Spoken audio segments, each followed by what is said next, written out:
cheese. All right, welcome back to That's Some Cheese, part of the Vendetta Sports Podcast Network. Today is Tuesday, December 3rd. We have our weekly Baker show. Baker's on the phone with me. What's going on, dude? Yo, what is up, Trey? What's up, Vendetta Sports? I'm glad to be back. Had a pretty crazy weekend at State College this week. Got to watch the Nittany Lions kick some Rutger ass. And, I'm ready to get talking about some sports.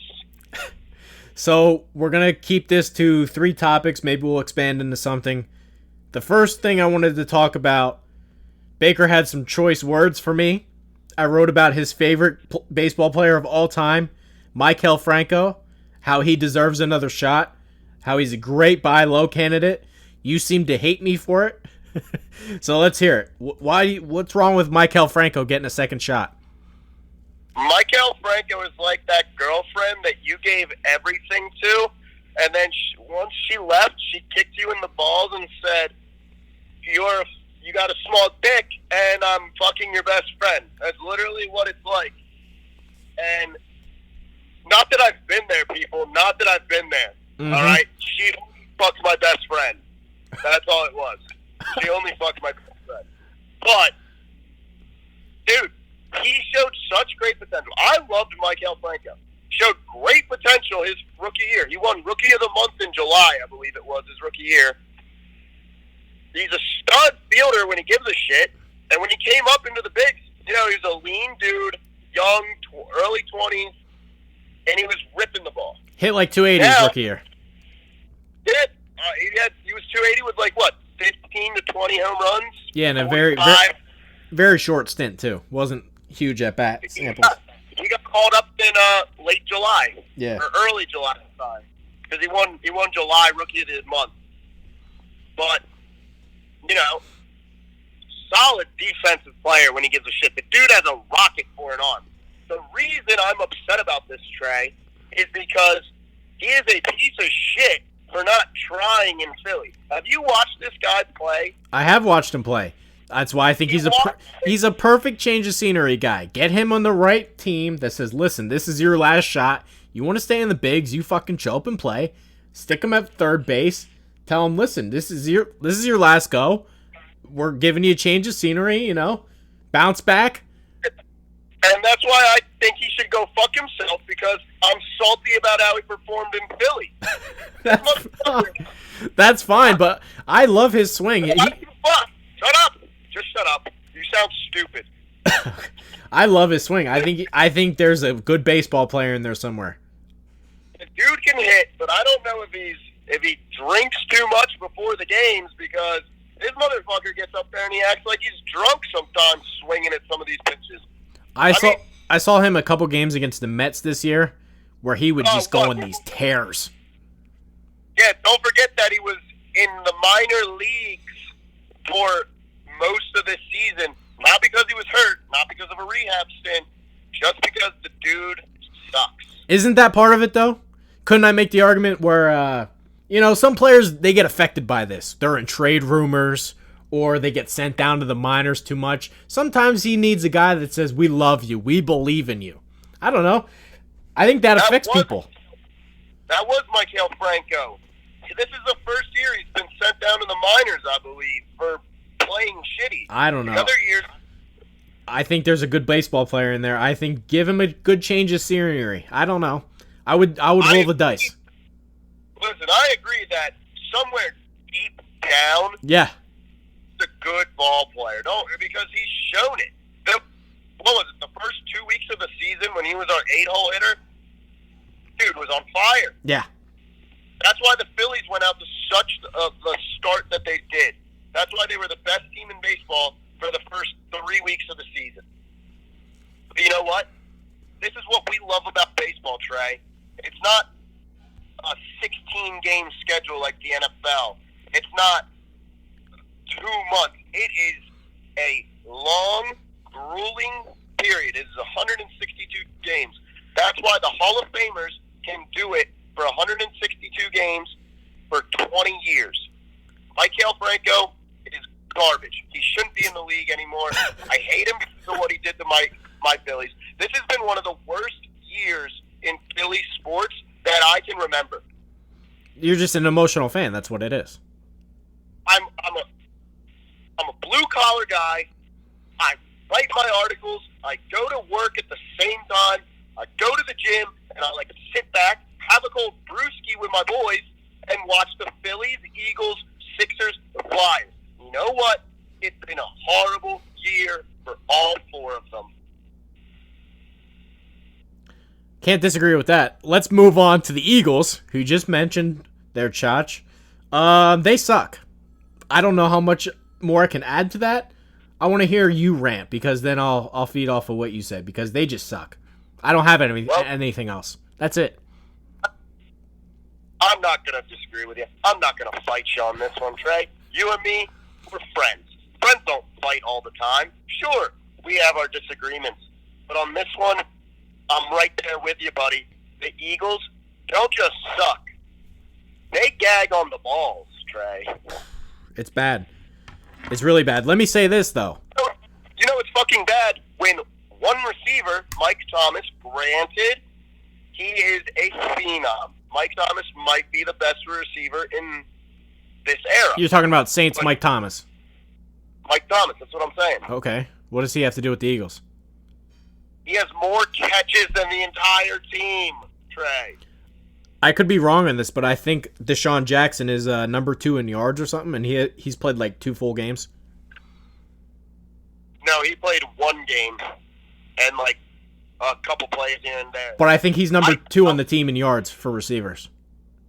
He only has like 100-something yards, though. See, that's what's unbelievable about it. They just cut Mac Hollins today. What? They just cut Mac Hollins today. They cut Jordan Matthews last week. Their receiving core is a mess. I want to say, like, you can bang on Wentz all you want, but he doesn't have a fighting chance. I will not dump this on Ginger Jesus. I think Carson Wentz, he's holding on to too long. I will give him that. But I also feel that that's partially the receiver's fault, because none of these guys can run a route. No. Did you see Orlovsky last week backing Wentz up and saying, this is what Arcega Whiteside can't do, right? Can't run a simple hitch. I wrote a post on it. And I also wrote a post at the beginning of the year that the Eagles were going to get the Madden curse because they had no business being the number 1 ranked team in Madden.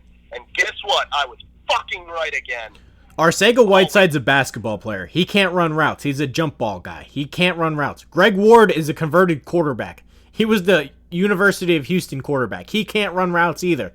It's so bad. Like, Wentz doesn't have a fighting chance with these guys. They don't have one guy that can really create separation. Like, even Ertz, I like Ertz, but he's not, like, creating, like, 2 yards of separation, creating open throws. He's a big tight end. He's a tight end. He's not going to do that. Yeah, listen, the thing is, I have given some of these guys so many fucking chances to win my heart back. The number 1 and number 2 guys have been Nelson Aguilar and Mac Hollins. I am fucking glad that Tar Heel is out now. He stinks. Fuck him. He sucked. I liked Mac Hollins. He got hurt last year in his sophomore year. I thought he was going to have a big sophomore season last year. He gets hurt in the preseason. He can't do shit this year. And that's on him. Wentz doesn't even bother throwing him the ball. Because he sucks. Yeah. He's going out there just to get his cardio session in at the gym. He throws the ball to Aguilar, but Aguilar can't catch. Listen, I think Nelson Aguilar is a good guy. I'm not going to go on about him like I did about Mac Hollins. I like Nelson Aguilar. He's gone through some shit. We all have gone through some shit. But you know what? You helped win us a Super Bowl. That year, you played really well for us. You came around. But Nelson, it's time to go, buddy. And it's nothing personal. You did a lot of very good things in Philly, but you've done a couple pretty bad ones too. And I'm not even going to curse at you right now, buddy. I hope you're listening. I appreciate you. I appreciate everything you do for the city. Because I don't know if you know this, Nelson Aguilar donates a lot to the community. And that's what you look for in a guy. You couldn't ask for a better guy. But it's just time to go. I have one last thing on the Eagles. I want to see where you stand on it. Doug Peterson, I would really consider firing him. His post-game, like, the things that he says, the things that come out of his mouth are unbelievable. He said yesterday that they asked him about the Eagles' playoff chances, and he said, well, it looks like a long shot. It's like, do people realize if they win out, they win the division? And he's calling their playoff chances a long shot. This is the same guy he guaranteed a win over Dallas. They got smoked. Then he goes and says the Miami Dolphins are a good football team. This guy, he has no culture. What do you want this guy to say? People berate him for saying, we're going to go down there to Dallas and we're going to win. What do you want your head coach to say? We're going to go down to Dallas and we're going to lose? Yeah, no. But here's the problem. To say we're second place right now with 4 games left or something like that. What do you want him to say? It looks like we're going to make the playoffs. We're going to make the playoffs this year. I can guarantee it. You already berated him for guaranteeing a win in Dallas. What do you want this man to say? I think you need to fire the entire goddamn staff. Peterson gets one more chance, man.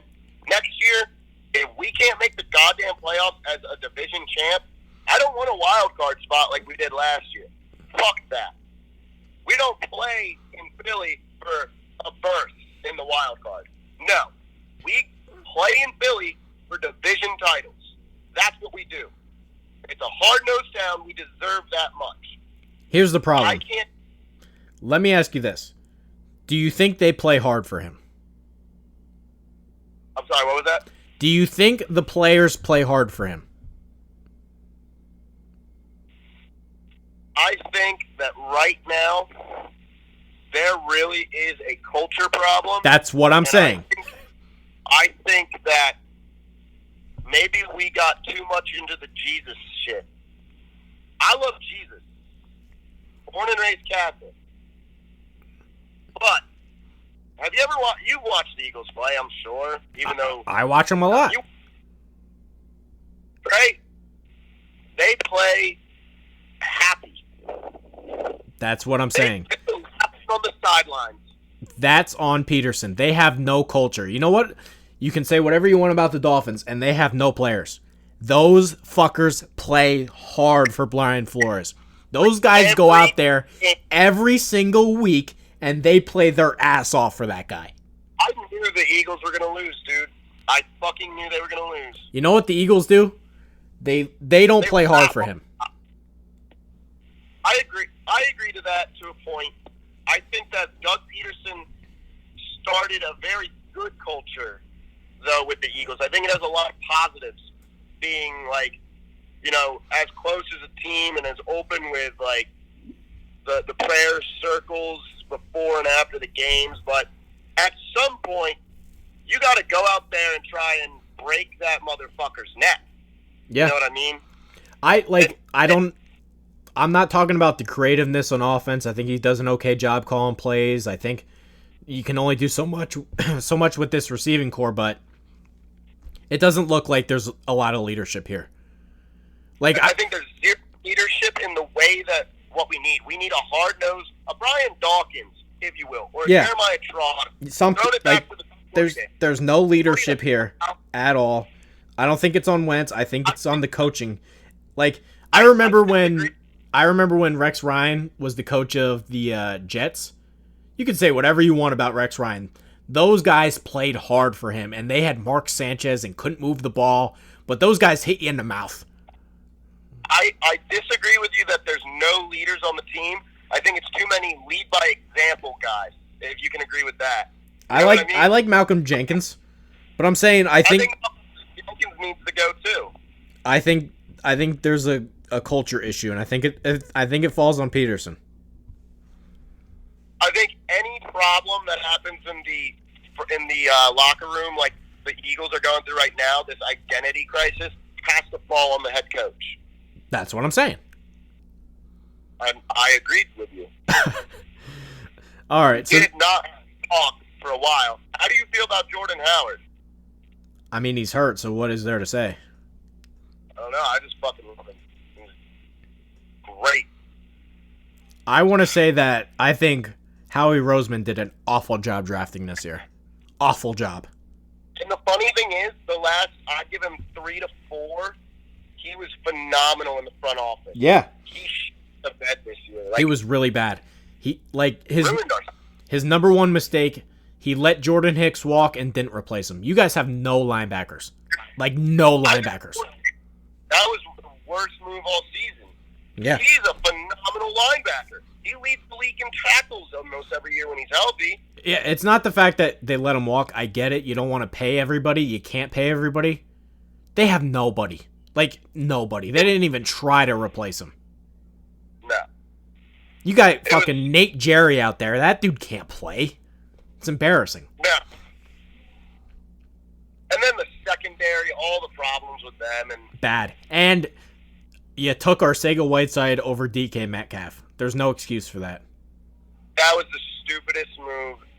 I thought, all right, Metcalf might not live up to the hype, yeah, but there's always that chance. I think he's been good this year for Seattle. I think he's been very good. He's been consistent for a rookie. Yeah. And that's what you want. He's a rookie wide receiver. What do you expect from him? Arcega-Whiteside can't play. Flat out can't play. He's just not good. Which is what I said in my scouting articles. That guy, I didn't like him coming out. I thought he was bad at Stanford. I thought he was a jump ball guy. He can't run routes. I didn't like him at Stanford. Dude, and the thing is, he's not even that bad. No. He has no breakaway speed for the jump ball. He's a jump ball guy only. He has no speed. Yeah. Look at Cortland Sutton, man. That dude cannot run a route. He can only run a vertical. But he is a stud athlete. He's a Megatron. He's a great athlete. Great athlete. He's got game speed. He has highlight speed. And the dude has an amazing vertical. Same with DK Metcalf. Same type of receiver. Struggles with the more detailed routes. Metcalf is really fast, though. And he's really strong. Yeah. You sound like he's really strong, man. No, that matters. He's physical in his route. He keeps defenders away from him. I think that matters. I agree. I think, one, he's a freak of nature. His pre-draft pictures and everything, of his workout. It looks like he has bricks just glued on his stomach. But Howie Roseman passed on that guy for Arcega-Whiteside. I think it's unacceptable. He made so many mistakes this year. That was another soft culture move. You go with the quiet kid, and you went to Stanford over the dude who looks like he's on steroids, and went to Ole Miss, and probably went to 6 classes a year. Unacceptable in my mind. As Cardale Jones once said, we don't go to school to go to class. We go to play football. Well said. Let me go, we have one more topic to talk about. That's Jason Garrett and the Cowboys. I'll leave this up to you, but I don't see any way how he's back with the Cowboys next year. That's another guy. They don't play hard for him. I am praying that the Cowboys sign him to a 10-year deal. I'm sure you are. I am, but I don't see them re-signing him. I don't watch the Cowboys really, but yeah. How can you play hard for a ginger like him? All he does is clap. Yeah. I mean, the genius on that team and that coaching staff is Colin Moore, man. He seems like he's doing a really good job. I think that anytime you have a coach that's able to make Dak Prescott look like an MVP candidate,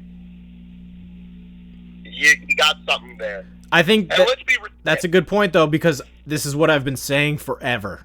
Tell me what Jason Garrett does, because he doesn't call the plays.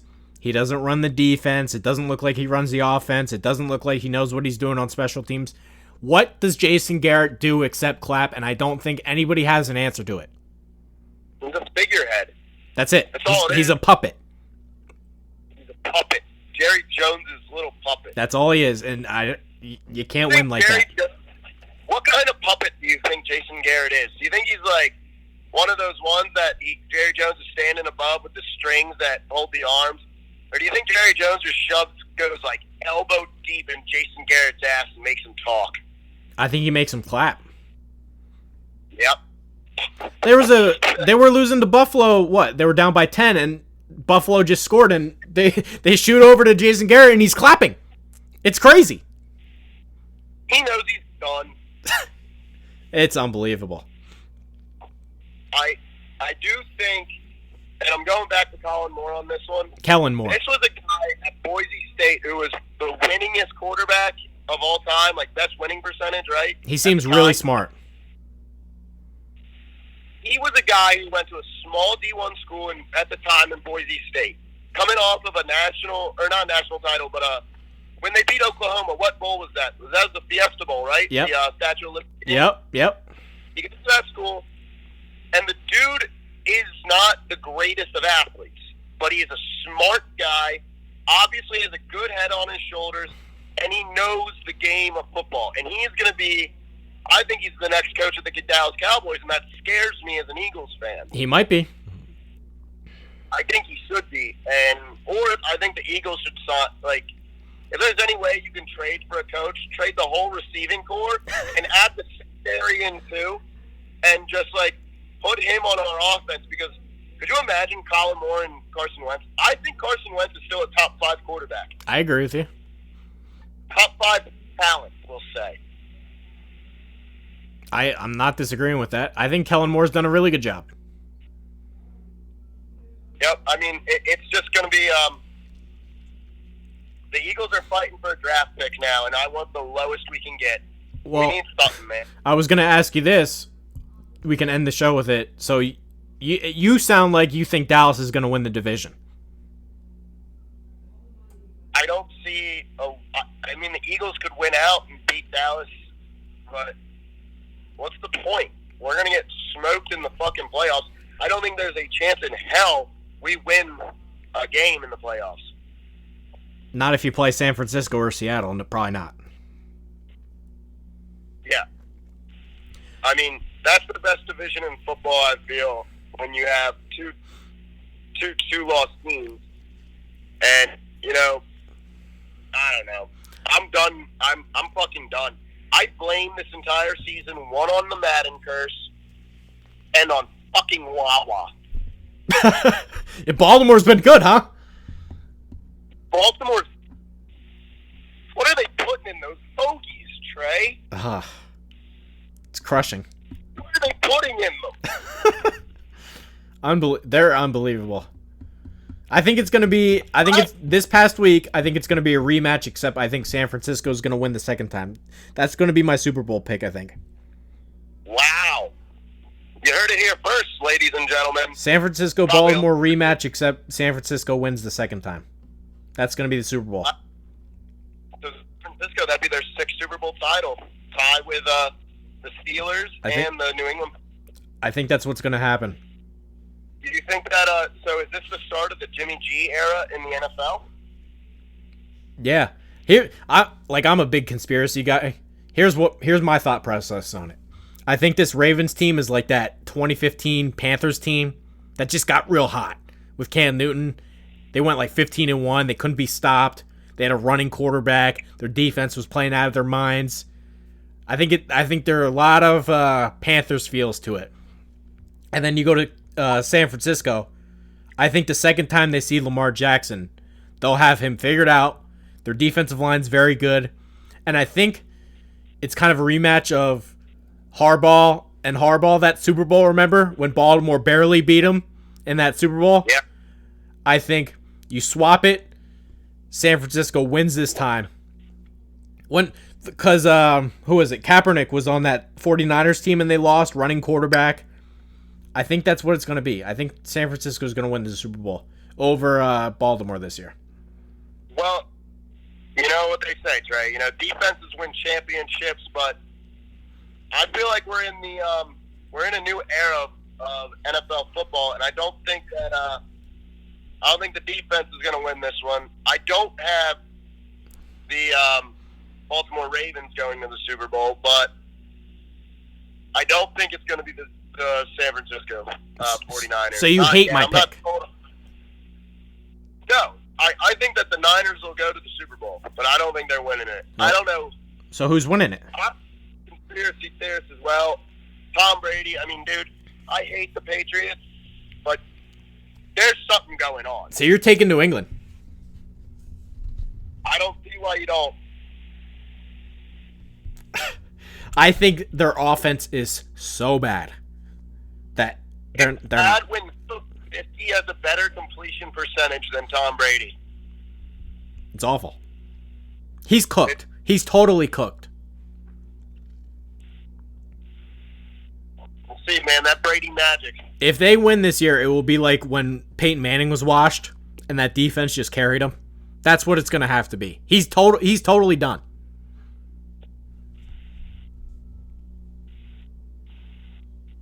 I don't disagree with you there, buddy. I don't, but we'll see. I think you have to. You can't dethrone the king until it happens. I don't hate it. I think the AFC or the NFC is just so much better. Whoever comes out of the NFC, that's who I'll take. You got the Packers. Yeah. You got the Seahawks. You have the Vikings are still, they're still playing well. They lost last night, but The Saints are good. the Saints are a 2-loss team as well. Whoever wins the NFC, that's who I'll pick. I think they're significantly better than whoever comes out of the AFC. I think that the Saints play better with Teddy Bridgewater, though. I like your pick. I actually agree with you. Thank you. I'll say this. We can end with this. We're getting to the half-hour mark. If I'm New Orleans, I'd re-sign Bridgewater and trade Breeze. If I'm New England, I'd move on from Brady. I think those are both great takes. I honestly do. And I think the Chargers have to move on from Rivers, too. I agree. And the Steelers have to get a new quarterback, too. It's the changing of the guard, my man. If you're not athletic at quarterback, you don't stand a chance. It's just the way it is now. Yeah, I mean, well, all right. I'm not saying he's got to run. I'm saying he has to be athletic. Like Big Ben was always athletic. Wentz is athletic. I'm not saying you got to be. I'm not saying you got to be a runner. I'm saying you got to be athletic now. It's just the way it is. I agree, but I think you just named 3 quarterbacks. 3 out of those 4 have been athletic for their entire careers. Who? I think. What do you mean? Who? Big Ben? Yeah, Big Ben is, but not Brady. Brady's not athletic. I was never going to talk about Brady. God no. God no. I think Drew Brees. That's a bit of a stretch. He can turn a lot from a little bit. Rodgers is starting to lose it too. Rodgers has been losing it for 3 years. What are you talking about? Since he's been getting injured. But I'm saying he's starting to lose it. Yeah, I think it is a changing of the guard. We talked about this earlier in the year. The NFL is at a point right now where these 15 quarterbacks that were the staples in the league for so long are now all getting old at the same time. I think you're right. Matt Ryan, done. He is Tom done. Brady, Matt Ryan's done. He is done. Phillip Rivers, done. Big Ben, done.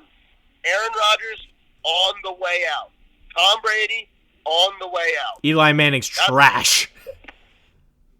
It is a completely different league now, and it is awesome to see it happening. Let's be real. It is going to be fun in the next couple years where you're starting to get Tua. You get Joe Burrows in the league. You get, maybe Jalen Hurts can do something. The dude's a winner. I don't see him ever panning out. But No. Just in some of these quarterbacks. Trevor Lawrence. Trevor Lawrence. Oh, my God. He's still just a sophomore. I think Kyler Murray's going to make it. I think Kyler Murray is more of a pocket passer than I thought. He's 5'8". Let's be real. He throws the ball really well. He's going to be a Drew Brees. I hope that Drew Brees decides to hang it up soon and coach. And if he coached in Arizona, I think that's 40 before, if Kyler Murray worked out with Drew Brees in the offseason, that's the guy you want to learn from. The other 6-foot quarterback who people doubted his size, doubted his arm strength after he got hurt, and you go and learn from him. You know who's definitely not done? That's Russell Wilson. He's definitely not done. He's amazing. Who's not done? Ryan Tannehill. How about it? He looks good. I called it. I wrote an article about Mariota at the beginning of this year saying that dude's job is not safe. You were right. Boom. And I was right again. Tannehill has looked way better than I thought he would. I knew he was going to look good. Dude, he was on the shitty Dolphins. Having Derrick Henry helps. Derrick Henry is a beast. I have him in every one of my fantasy leagues. He's been great. Yep. All right, Chach. I think that does it for this week. You have anything else?